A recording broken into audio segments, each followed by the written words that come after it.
tonight's show, we have attorney Eduardo Curry from Curry Law Firm. We will talk about the effects of COVID-19 and how should you respond. And then in the second segment, you will meet Cynthia Williams, professional mental health counselor. And she is going to tell you how to handle the stress through all of this. Welcome, attorney Eduardo Curry, to Bounce Around Charleston. How are you today, sir? I'm very well, and thank you very much for having me, Dr. Miller.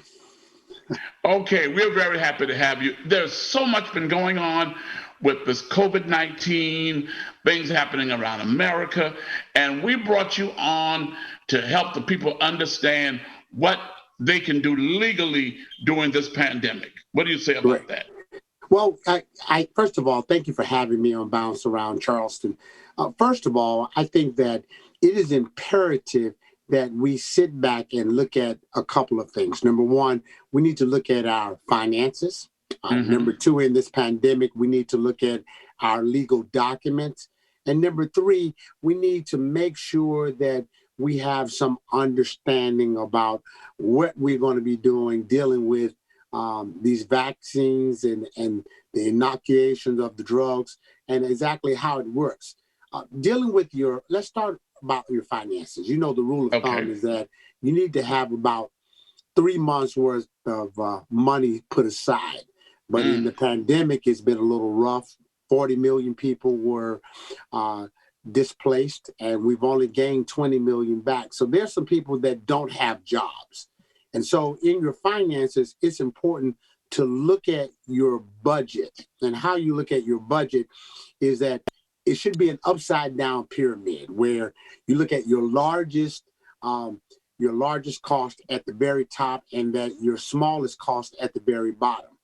And you need to restructure it so that as you eliminate the smaller things in your budget, rather than putting the money in your savings, you should try to retire the next one on the level. So for instance, if you had a credit card bill that you were paying $15, and then the next bill would have been a charge card bill at Belk's for $35, when you paid out the $15 credit card, you shouldn't put the $15 in your pocket and go out and spend it. You should carry it up to the next level so that if you're paying $25 on that bill, you will then add the $15 to it so that in essence, you could have a $40 bill to retire, or at least assets to retire that bill. You need to look at your finances, eliminate things that really are not necessary. If it's not in your budget, you shouldn't be. If you're not a drinker, don't drink a lot. If you're not a partier, don't go out and party a lot. Okay, but what about some of the people that have lost their jobs? Which has caused a deficit in the finances. So if they walked into your office and saying, Attorney Curry, I lost my job, I don't know what's happening with all my bills, what would you tell them to do? Well, the first thing I would tell them to do is, first of all, I want to know, how did you lose your job?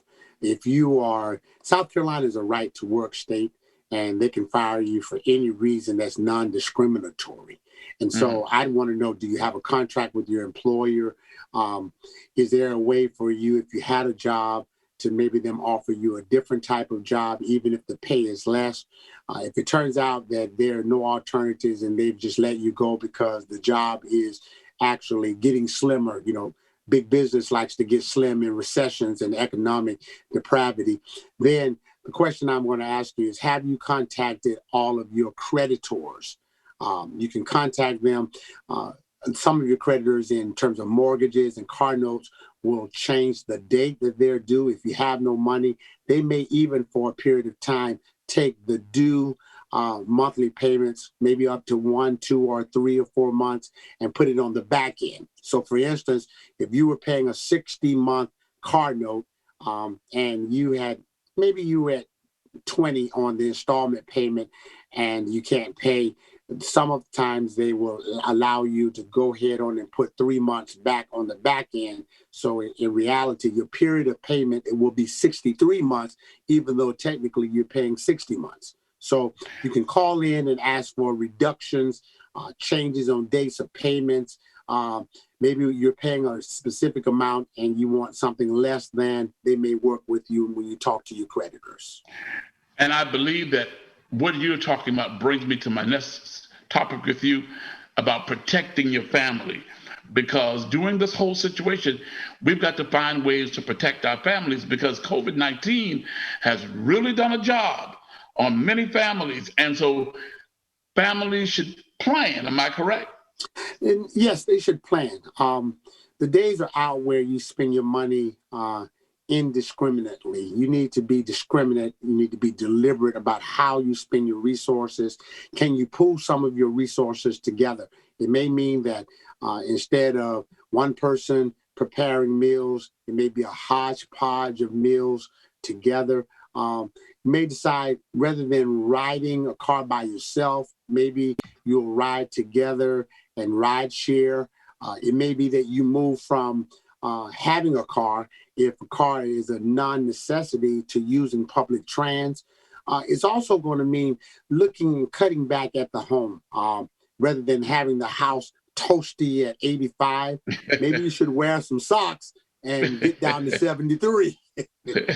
Trying to lower that. So families are going to have to look at the essentials versus the non-essentials. I know you better watch out. You better not pout. I know what's coming around the corner. However, Yes. it's imperative to let your children and other people know that maybe having life and having health and being together is more important than having gifts and prizes and things that the children tear up on the first day of Christmas and you don't ever see it again. Okay. So before we go to break, I need to bring this in with you. Estate planning. Yes. Wow. Tell us about that.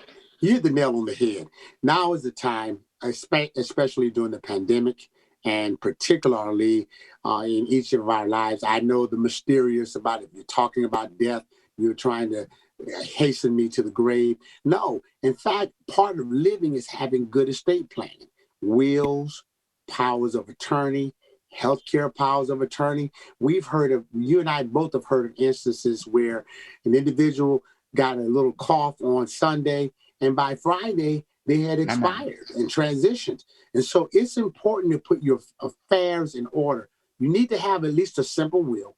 You need to have a power of attorney, because if you don't, your loved ones who you might be in a situation in the health where you can't transact your business, your loved ones should be able to do it. Because I can tell you this, having a power of attorney is less costly than doing a conservatorship or guardianship.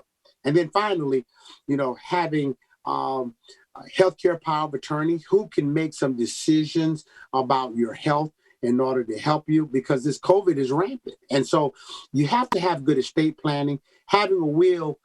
Today we're here, tomorrow we're gone. You leave your family in a quandary. You can turn property into heirs property, all kinds of things. They can't access your bank accounts. They can't pay your bills. And so it is important to leave someone in charge of your affairs, somebody that you trust. And remember this, if you don't have a will, then your property will be determined, real and personal, by the intestacy statute of the probate code. Wow. Okay, we're going to go to break. But when we come back, we need to talk about something that's been on the rise, domestic violence. Wow. And then not only that, the stay-at-home orders that's been also put before us. We'll be right back after this break with attorney Eduardo Curry.